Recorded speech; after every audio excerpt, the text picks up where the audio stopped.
Good afternoon, everybody. It is the Mike Missanelli Show, broadcasting from the Xfinity studio. My God, that was a really long weekend. It feels like I haven't been on the air since last Monday, Martinez.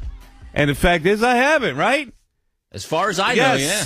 Tumultuous activity last week, and I took a suspension last week for some things that went down. And let me first say that I am happy to be back on the air. And I'd like to address some of the things that have happened over the past week that caused me to be suspended. And from what I do, which is I try to provide a daily, entertaining, and informative talk show for the great sports fans of Philadelphia. From the bottom of my heart, I want to apologize to anyone I've offended with my poor choice of words in what was supposed to be a private email exchange. And I put a lot of people on the spot. I put the station on the spot with those words. I put coworkers on the spot, put my friends, family on the spot. I put listeners on the spot. So right out of the chute, I'm going to say that my mistake was engaging this crazy emailer in any kind of a dialogue at all, and I let my emotions interfere with common sense. And hopefully, the people who know me and the people who have listened to me over the years understand that the last thing I would ever do is disparage anyone else's lifestyle, race, culture, or creed. I have spent hours on this radio station defending the rights of all people, and especially in the area of gay rights, whenever those topics have come up in the world of sports or otherwise.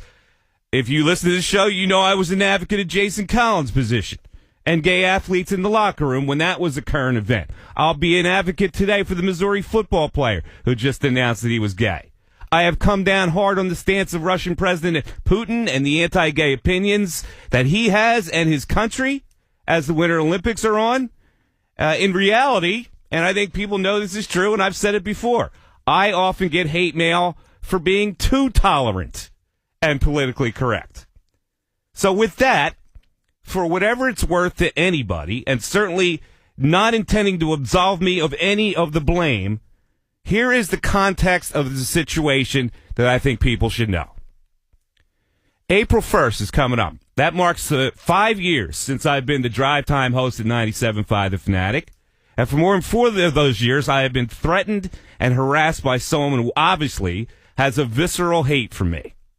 During this time, this person has sent me thousands of abusive emails saying he'd be waiting after the show for me outside in the station parking lot. Emails saying that he was in the building watching me when we did shows on remote. He has sent me emails saying that he found an address and phone number of my ex-wife, and he knows that my daughter lives there. He has threatened my daughter in emails to me where he includes disgusting sexual references. He uses ugly racist tones in his emails, often calling me an N-lover. He has sent disgusting insults about a former girlfriend, calling her an ugly whore. So who is this person? Unfortunately, we have not been able to find out, even though we've solicited the help of police and internet servers. He claims to be a casino security expert with the Trump Organization. First in Atlantic City and now in Las Vegas is where he emailed me from. And he's bragged many times that because of his familiarity with computers, I'd never be able to find out who he was. Now, from the jump, I knew this guy was going to be a problem and a real winner when he bragged in emails that his nickname was The Rock because he resembled the wrestler actor of that name. Mostly, I either deleted his emails or forwarded them to management so we could block his address. When we blocked him, he'd create more fake names and send the emails through different servers. I know immediately who this guy is by the types of names he uses, the sentence structure he uses, and the font he uses.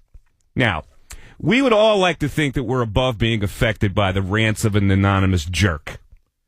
But things like this affect all people differently. In my world, people don't have the right to abuse you for no reason. And so I'm programmed to fight back. It's like the bull that gets stabbed with the picadors. You know, he's unfazed by the first few picks, and then the fifth knife hits a nerve. Now, I know I give strong opinions. I know I'm disagreeable and obnoxious sometimes. But at the end of the day, all we're doing is talking sports, and we're supposed to have fun. and it should never resort to anything like this. This emailer would often send me emails about his success with women. I'd get emails during the evening saying, I'm going out with 2 Las Vegas showgirls tonight. What are you doing tonight, you bleeping loser? Masturbating to Seinfeld? He listened to every minute of every show. The obsession he had with me was creepy, day after day after day.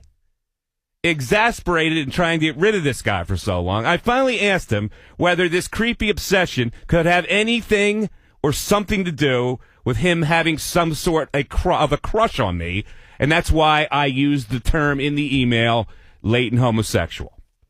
In no way did I mean to disparage homosexuals. I didn't use insulting slang. I simply used the word homosexual. Ironically, a couple of days later, the guy, who obviously he did not send these emails to the blog site, replied to me that he was, quote, a proud homosexual. I replied, and I'll read it directly, glad you finally came out. I hope it's liberating for you. That was the last time I replied to him a couple of months ago. Undoubtedly, cutting off communication to him frustrated him to the point where he sent out the emails to a blog site to smear me.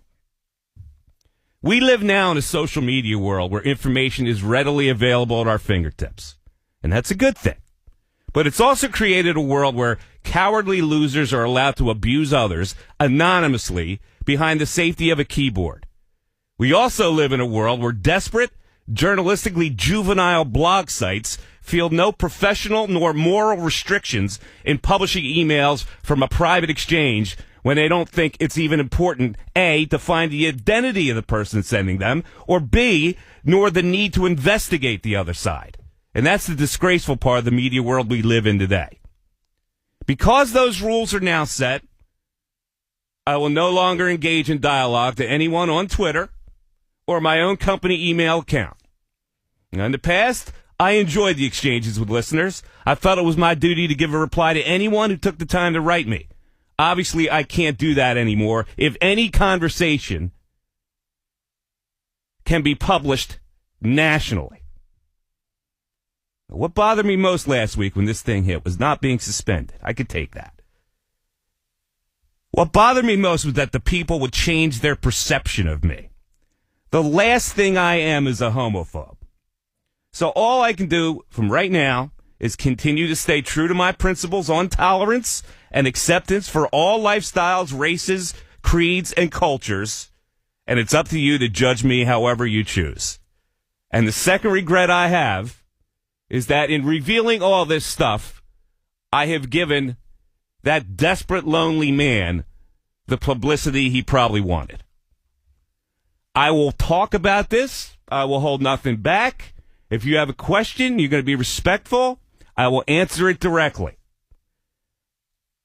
I know people might not change their opinion of what happened. It's your life. It's your brain. You can perceive me any way you want. I can't change your perception if that's the way you feel. But I think if you have listened to me in the past, you know the last thing I am is what was portrayed last week. 610-632-0975. That's how you climb in. Ironically enough, we have a gay athlete issue today. It's a current event, and we can talk about it. Along with anything else you want to talk about, I haven't been here in a long while, and I'm looking forward to it. It's the Mike Missanelli Show right here on 97.5 The Fanatic.